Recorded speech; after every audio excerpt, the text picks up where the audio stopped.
2021 সালের আগস্ট মাস যুক্তরাষ্ট্রের সেনা প্রত্যাহারের পর আফগানিস্তানের ক্ষমতায় ফিরে আসে তালেবান। প্রায় 2 দশক পর আবারও কাবুল পতাকা পরিবর্তনের সাক্ষী হয়। কিন্তু এখন পর্যন্ত বিশ্বের কোনো দেশ আনুষ্ঠানিকভাবে তালেবান সরকারকে স্বীকৃতি দেয়নি। তবে ধীরে ধীরে নিজেদের সক্ষমতা বাড়িয়ে তুলেছে তালেবানরা। অল্পদিনেই নিজেদের মুদ্রা ব্যবস্থা সহ বেশ কিছু কর্মকাণ্ড দিয়ে বিশ্বকে তাক লাগিয়ে দিয়েছে। তালেবানদের সেই উন্নয়ন যজ্ঞে হঠাৎ করে পাশে এসে দাঁড়িয়েছে রাশিয়া। চলতি মাসেই আনুষ্ঠানিকভাবে তালেবান সরকারকে স্বীকৃতি দিয়েছে দেশটি। রাশিয়ার পররাষ্ট্র মন্ত্রণালয় জানায়, আফগানিস্তানের ইসলামিক আমিরাতের সরকারের সঙ্গে গঠনমূলক সম্পর্ক গড়ে তুলতেই তারা এই সিদ্ধান্ত নিয়েছে। নতুন রাষ্ট্রদূতের কূটনৈতিক পরিচয়পত্র গ্রহণের মধ্য দিয়ে তারা স্বীকৃতি প্রক্রিয়া সম্পন্ন করেছে। কিন্তু প্রশ্ন হলো, কেন রাশিয়া এমন একটি সরকারকে স্বীকৃতি দিল যারা নারীদের অধিকার হরণ করেছে, শিক্ষা চাকরির দরজা বন্ধ করেছে আর কড়া ইসলামী শাসন চাপিয়ে দিয়েছে গোটা জাতির উপর? বিশ্লেষকরা বলছেন, রাশিয়ার এই সিদ্ধান্ত নিছক নীতিগত নয়, এটি কৌশলগত।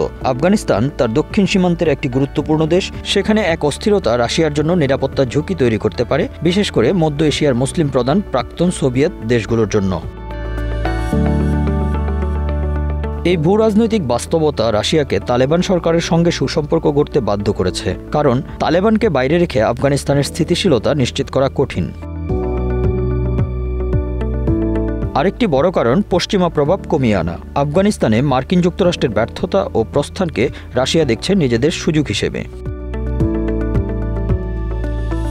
আফগানিস্তানে রাশিয়ার প্রভাব বিস্তার, তালেবান সরকারের মাধ্যমে এই অঞ্চলে মার্কিন ও পশ্চিমা কূটনৈতিক অবস্থানকে দুর্বল করার লক্ষ্য নিয়েই রাশিয়া এগুচ্ছে, এমনটাই মনে করছেন অনেক বিশ্লেষক। রাশিয়ার পার্লামেন্ট আগেই তালেবানকে সন্ত্রাসী তালিকা থেকে বাদ দেওয়ার সিদ্ধান্ত নিয়েছিল। এখন রাষ্ট্রদূত গ্রহণের মাধ্যমে কূটনৈতিক দরজাও পুরোপুরি খুলে দেওয়া হলো। জাতিসংঘের মানবাধিকার সংস্থাগুলো তালেবানের বর্তমান শাসন ব্যবস্থাকে মধ্যযুগীয় বর্বরতা বলে আখ্যা দিয়েছে। রাশিয়া অবশ্য এই মানবাধিকার প্রশ্ন পাশ কাটিয়ে বাস্তব কূটনৈতিক অর্থনৈতিক স্বার্থকে আগে দেখছে।